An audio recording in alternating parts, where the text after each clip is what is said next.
প্ৰথম কথা এছিয়াৰ প্ৰথমটো পেভিলিয়ন যাক লৈ প্ৰতিগৰাকী অসমীয়াৰ লগতে ভাৰতবৰ্ষ আমি গৰ্ব কৰোঁ তেনে এটা ঐতিহাসিক সম্পদক লৈ সুৰাৰ বিজ্ঞাপন প্ৰস্তুত কৰিবৰ কাৰণে ইমান দুঃসাহস ক'ত পালে আচলতে আমি এই সুৰা কোম্পানীটোলৈ আমি প্ৰশ্ন উত্থাপন কৰিছোঁ। এইটো কোনো কাৰণতে প্ৰতিজন অসমীয়া সহজভাৱে মানি ল'ব পৰা বিষয় নহয়। যিটো সময়ত আমি শিৱসাগৰবাসী ৰাইজে শিৱসাগৰখনৰ বিশ্ব ঐতিহ্যৰ ক্ষেত্ৰত স্বীকৃতি পোৱাৰ কাৰণে স্থান পোৱাৰ আশা প্ৰকাশ কৰিছোঁ, তেনে সময়তে এই ঐতিহাসিক সম্পদটো সুৰাৰ বিজ্ঞাপনৰ লগত তুলনা কৰিবলৈ ইমান সাহস কেনেকৈ পালে আমি অতি আচৰিত হৈছোঁ। গতিকে এই গোটেই কোম্পানীটোৰ ওপৰত আমি কৈছোঁ যে অনতিপলমে ৰাইজে ইয়াৰ বিৰুদ্ধে প্ৰতিবাদ কৰিব লাগে আৰু ইয়াৰ সমান্তৰালকৈ গোচৰ কৰিব লাগে।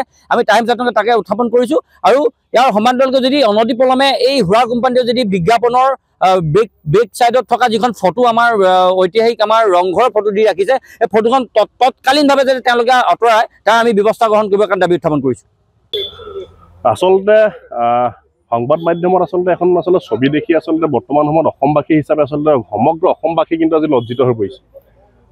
যিটো সম্পদ আচলতে আমি সংৰক্ষণৰ কাৰণে মাত পাতি আহিছোঁ, যিটো সম্পদ আচলতে আমি সৌন্দৰ্যবৰ্ধনৰ কাৰণে মাত পাতি আহিছোঁ, যিটো সম্পদ আমি বিজ্ঞানসন্মতভাৱে সংৰক্ষণ আৰু সৌন্দৰ্যবৰ্ধন কৰাৰ ক্ষেত্ৰত মাত পাতি আহিছোঁ, আচলতে যিটো সম্পদ অসমবাসীৰ হৃদপিণ্ড, আচলতে অসমীয়াৰ আৱেগ আৰু অসমীয়াৰ স্বাভিমান জড়িত হৈ আছে।